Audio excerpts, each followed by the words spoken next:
না, আর সুযোগ দেওয়া সম্ভব হচ্ছে না। সে পরপর 3বার ফেল করেছে পরীক্ষায়। তার এই অমনোযোগিতা আমাদের স্কুলের বাকিদেরও বিপদগামী করবে। দেখুন, আমি নিজেও একজন বাবা। আমার আপনার মতো আরো অনেক বাবা তাদের সন্তানকে এই স্কুলে দিয়েছে তাদের একটা সুন্দর সুনিশ্চিত ভবিষ্যতের জন্য। এখন তার জন্য যদি আমাদের বাকি বাচ্চাদের পড়ালেখা ঠিকমতো না হয়, তাহলে আমি বাকি বাবাদেরকে কি বলবো আপনিই বলেন।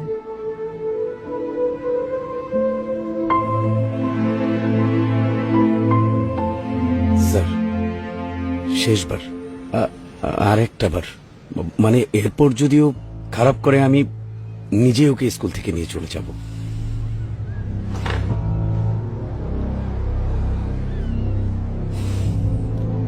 ঠিক আছে, শেষ সুযোগ।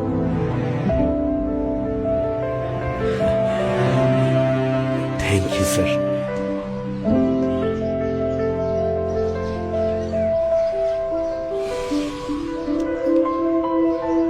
চল।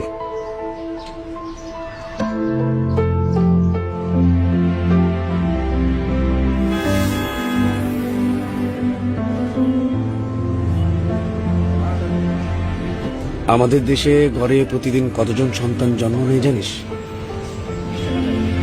প্রায় ৯,৫০০। আর প্রতিটা সন্তানের সঙ্গে জন্ম নেয় একজন বাবার স্বপ্ন। অফিসে বসে কাজ করা বাবা, রিক্সা চালক বাবা, খেতে কাজ করা বাবা, কিংবা কারখানায় ঘাম ঝরানো বাবা। কারো হাতে কলম, কারো হাতে রিক্সার হ্যান্ডেল, কিন্তু স্বপ্ন সবার এক, সন্তানের সুন্দর ভবিষ্যৎ। আর এই সন্তানকে মানুষ করতেই সবাই করে হাড় ভাঙা পরিশ্রম। সন্তানের জন্যই কেউ হয় এই শহরের পরিচ্ছন্নতা করবে, কেউ করে মালির কাজ, কেউ বা বাসার নিরাপত্তা রক্ষী, কেউ বা বাসের হেল্পার। ভাইজান ভাড়াটা দিয়েন।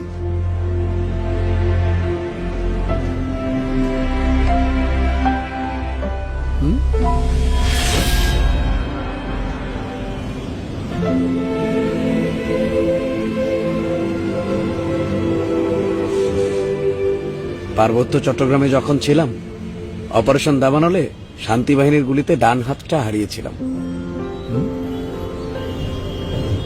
ডান হাতটা চলে গেলেও জীবন তো আর যায়নি। জীবনটা চলে গেলে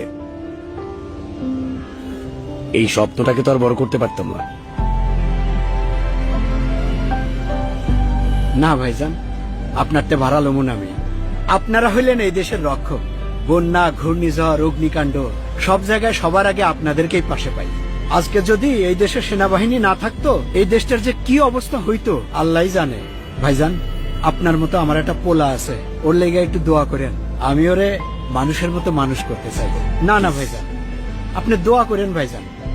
আপনারা আমগো দেশের গর্ব। তোকে যখন স্কুলে ভর্তি করাই,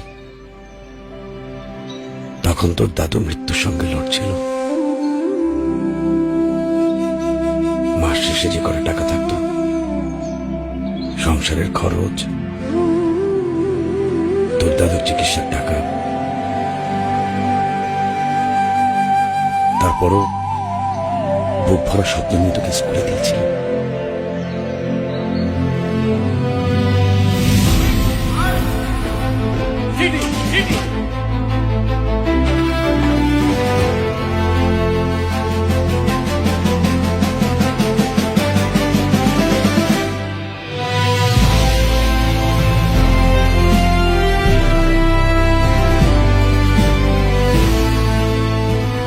সেনাবাহিনীতে থাকতে মানুষের সম্মান পেতাম ঠিকই, কিন্তু আমাদের মাইনে ছিল খুবই সামান্য।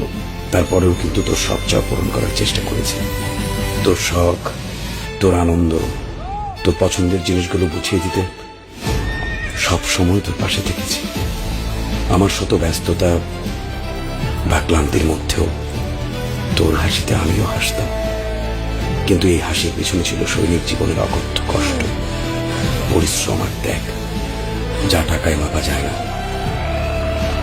রাত জাগা ডিউটি, ভোরের আগে শুরু হওয়া কঠোর প্রশিক্ষণ দিন মাস বছর কেটে গেছে, তবুও কখনো জীবন নিয়ে অভিযোগ করেনি।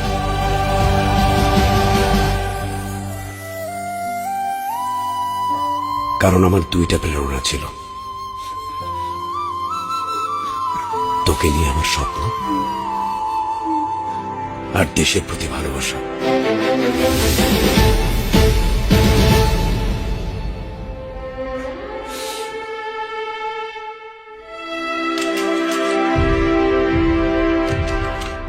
পার্বত্য চট্টগ্রামে দেশের শত্রুদের বিরুদ্ধে অপারেশনে গিয়ে গুলি খেয়েছি। সন্ত্রাসীরা আমার স্বপ্ন ভাঙতে চাইলেও পারেনি।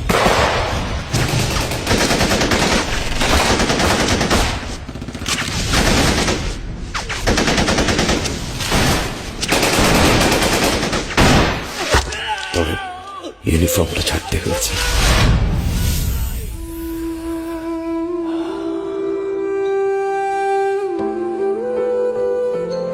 সময়ের আগে অবসরে আসলেও পরিস্থিতি সব সামলে নিয়েছি। সংসারের খরচ, বাজারঘাট, তোর দাদুর চিকিৎসার টাকা, তারপরেও তোর স্কুলের ফি দিতে কখনো দেরি করিনি। সন্তানের জন্য নিজেদের চাওয়াটাকে বিসর্জন দেওয়াটাই বাবাদের ধর্ম। না না, এতে আমার কোনো কষ্ট নেই, কিন্তু কষ্ট পাই কখন জানিস? যখন তুই ঠিক মতো লেখাপড়া করিস না, লক্ষ্য ভাবতে তুই বিপথে যাস, তখন দেখ তন্ময়, শত্রুদের সাথে যুদ্ধ করে হাত হারিয়েছে, কিন্তু তুই আমার একমাত্র বাঁচার অবলম্বন। মরে যাওয়ার আগে যেন দেখে যেতে পারি তুই এ দেশের পতাকা উঁচু করে ধরবি, বড় মানুষ হবি, ভালো মানুষ হবি।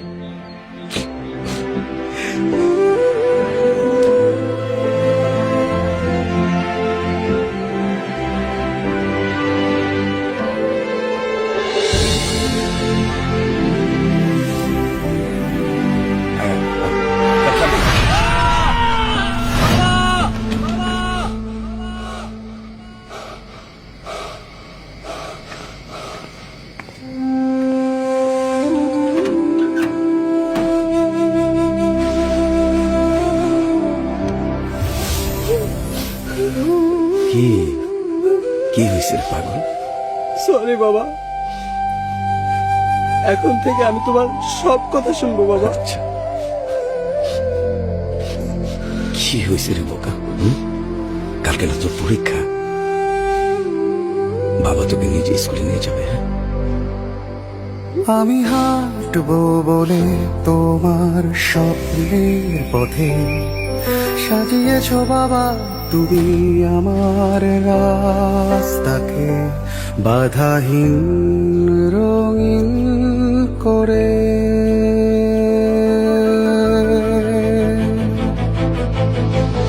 অবহেলা নয় আর কখনো বাবা, শপথ নতুন ভরে তোমার নির্ঘুম রাতে দেনায় কিনবো স্বপ্ন যত তোমার এই শহরে। হারবে না তুমি নতুন প্রত্যয়ে, আমি হারতে দেব না তোমার স্বপ্নকে কখনো। নতুন সূর্য আমাদের দিগন্তে উঠেছে, নতুন বার্তা নিয়ে।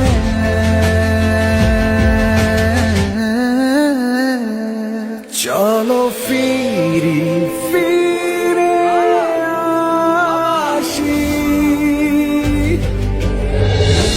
স্বপ্নের পথে। তন্ময়ের মতো হাজারো সন্তানের হৃদয়ে জেগে উঠুক বাবা মায়ের আত্মত্যাগের গভীর উপলব্ধি।